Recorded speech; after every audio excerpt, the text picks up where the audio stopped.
whenever I can and whenever I have the opportunity to come in here to speak to my YouTube audience, I try my best to come to you with practical wisdom, knowledge, and understanding from everyday life, whether it be religious, social, political, or economic.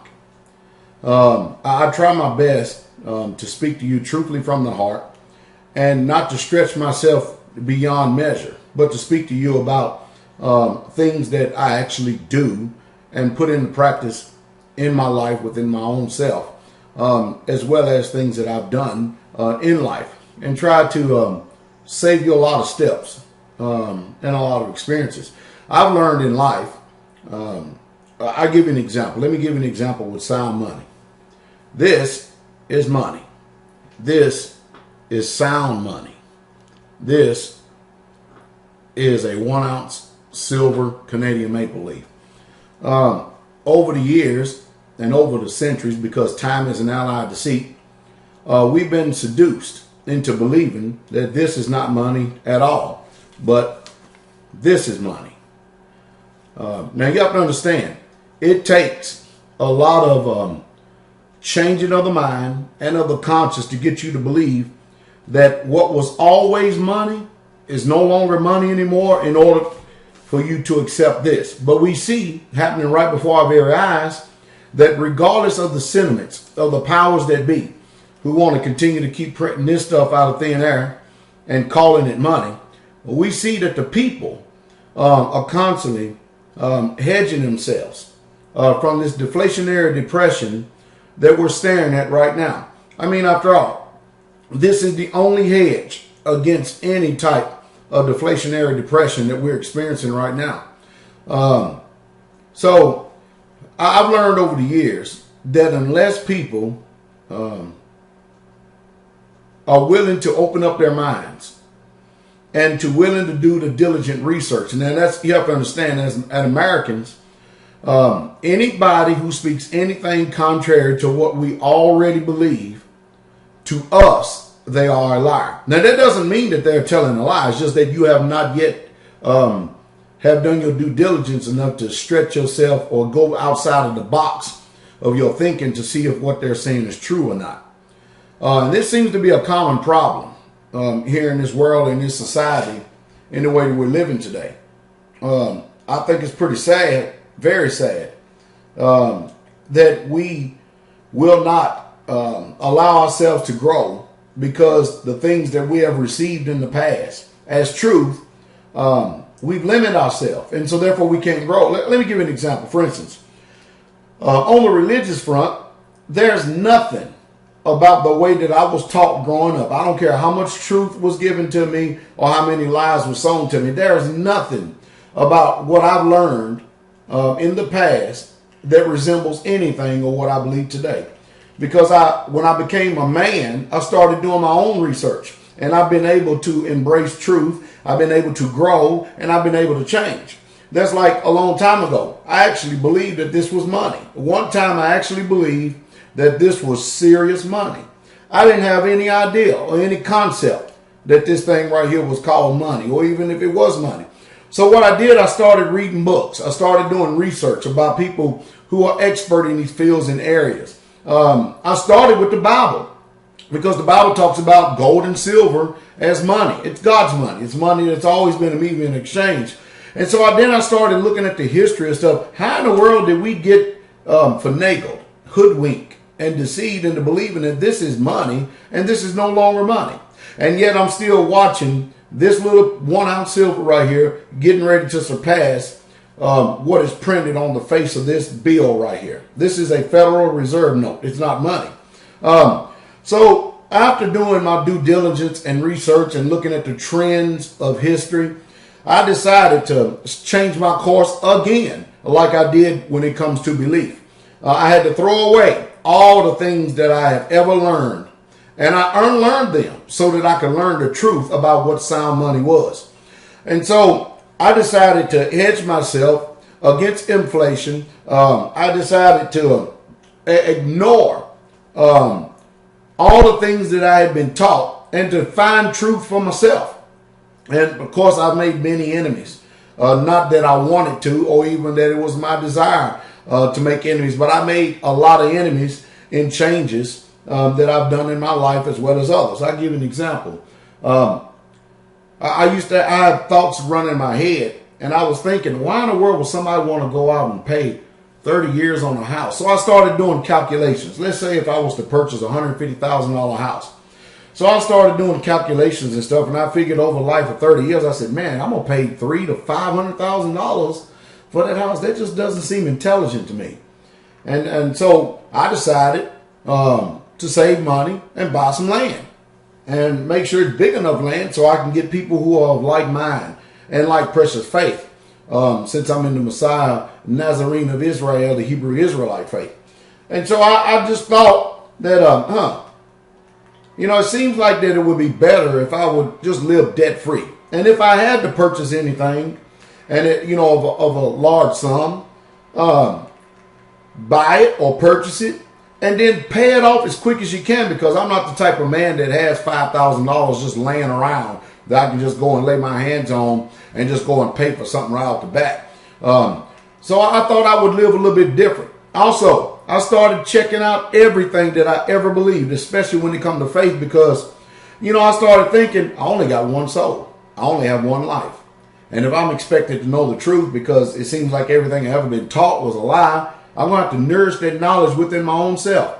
So I followed the same principles when I started looking at money. I really did.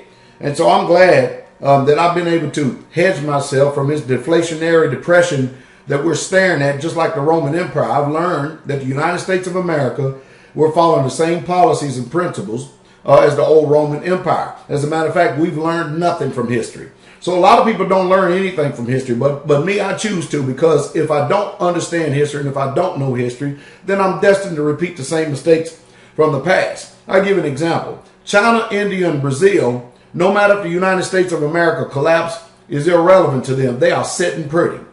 They're buying gold by the tons, millions of tons at a time. They're just swiping it all up, and silver. Matter of fact, they're even telling their citizens to buy silver. You know why? Because the whole world is fleeing this sinking ship, this dollar right here. This thing is on life support. Our economy here in America is sick, just like the people are. And while I'm there, let me talk about the food thing, for instance.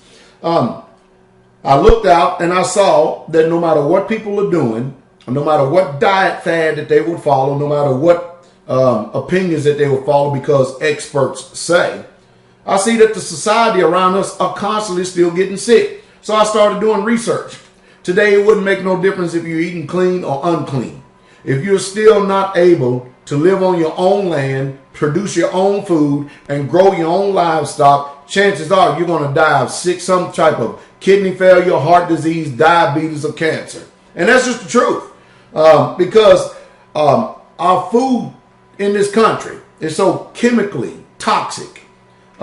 It is laced with diseases, and the processing of what they do with these animals and everything. There's nothing that you can do to keep yourself healthy if you continue to keep going to those grocery stores. So you're going to have to do like I did, get a greenhouse, get your own livestock. You know what goes into them. And then not only that, you can remain in optimum health. For a man my age, and I'm 45 years old, I actually do pretty good in everything. And not only that, but the little small assembly where I pastor at. And I have over half of it is older than I am. Well over half of it is. And you know what? We do pretty good from 82 years old to 2 years old to not have anybody on one prescription drug. That's unheard of in this society, isn't it? We do pretty good to not be under any doctor's care whatsoever at all. That's pretty good, isn't it? Don't you think that's notable? Don't you think that's pretty honorable that we've decided to take charge of our own lives, to not depend upon a system that has trained us to be subordinate, to take charge of our own spirituality, to take charge of what we believe to be tangible assets or money, regardless of what the trends of society, and regardless of what the indoctrination of the government training camps called education or public school says, regardless of what religion says. We use the same sources that they teach us from, and yet we come up with a different perspective and a total different way of life and idea, and yet we're prospering and in good health, and we're content with such things as we have. Oh no, I don't have a big old gigantic house, but it's paid for, and I thank the Father for that. No, I don't have hundreds of thousands of acres of land. No, I don't. I have about 40, and it was paid for, and I thank the Father for it. But not only that, I thank the Father because I'm able to share everything that He has led me and gave me a vision for in life. I'm able to share it with other people who believe in the same Most High as me. And so there's a lot of things that we no longer do. I mean, when I was a young man at 18 years old, the first thing I did was left my father's house. I went out not knowing where, and I took a wife. And I've been married to my wife 25 years, and we produced 2 children from my wife. And now they're grown. They're grown, and they no longer live at home. And so, but I've tried my best in life, and I haven't always been a perfect man, but the one thing I have done, though, is I've learned from my mistakes to not make the same mistakes again. So, hey, this right here is like this, and let me give you a principle. This is the truth. This is a lie. This has pressed down this as being the truth. It is pressed down a long time, but truth pressed down eventually is going to rise back again to the top. And so that's what's happening even right now. People know that our religious section of this world, especially here in the United States of America, called Christianity, has been nothing but a farce. It has lied to us, and it's still perpetuating the lie. That's why I don't concentrate on ministers, because you ain't going to get them. They're the ones who got you steeped in deception. My ministry is mostly to the lost sheep of the house of Israel. Most of you don't know you Israel until you're actually told you Israel, and then you do the research and due diligence to find out. So that's why I'm here. So they have used this to press this down, to try to teach us that this is not money and give us this deception as truth. And this is a lie, and this is the truth. The same way, we're coming to the knowledge of the truth. And truth pressed down is going to rise to the top. And if you notice, everything is being turned upside down right now before our very eyes. And so, hey, I thank the Father that I've been able to exercise self-autonomy and independent thinking. I thank the Father that I have patterned my life to walk out of step with the masses of the people, because the masses have always been wrong every single time. I really do. And I thank the Father for all my brothers and sisters. I'm meeting brand new people every single week. Every single week, there are anywhere from 3 to 10 people that show up here by way of this YouTube who are listening to this ministry and who are immensely blessed because they have been able to hear and embrace the truth. They haven't let their previous religious training keep them. And that's the only way that some of you are going to grow. You're going to have to actually get out from under your family. You're going to have to actually get out from under those who train and manipulate you and use coercion, control, and fear to keep you from expanding and growing in grace and in knowledge. That's the only way you're going to be set free. Other than that, you're just going to continue to keep on fighting, just like a hamster on a Ferris wheel. You're going to keep going around the same old thing. You're going to look up 20 years from now, and there's nothing about your life that you're going to enjoy whatsoever at all. I thank the Father that my life here at Straightway is pretty much peaceful. I'm not in bondage to any man. The families here, the husbands and wife, get along fine. My wife and I get along wonderfully. Not even a crossword or an argument that's even said, even done even behind closed doors.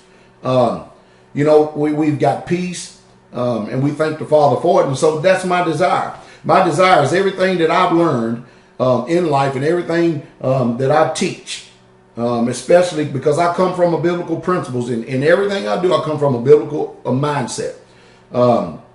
I desire to teach those to you so that you can have and obtain peace in your life. And that's the truth. I hope that I've been able to say something here today that has been able to stir up your pure minds and pure conscience to help you to break free of the chains of darkness and mind control that religion has placed upon you. And also what our country has placed upon you. They have deceived us. They have not told us the truth, And they have fed us lies to now the lie has become the so-called truth. And now the truth has become the lie. But now the truth is coming to the front. That's money. And the truth about life is coming to the front. Hallelujah. And there's one thing about the truth, according to John 8:32. You shall know the truth, and the truth shall make you free. I hope you continue to listen. Go back into my archives so you can get educated before you start asking a lot of questions. Go back in my archives and do a diligent search. Chances are I've already answered many of your questions. Many of your new YouTube listeners to this particular channel. I hope that you grow in grace and be the Father's will that we will be able to meet one day. I bless each and every last one of you. Have a prosperous, wonderful, peaceful day. And know this, we always win. No matter what, we always win.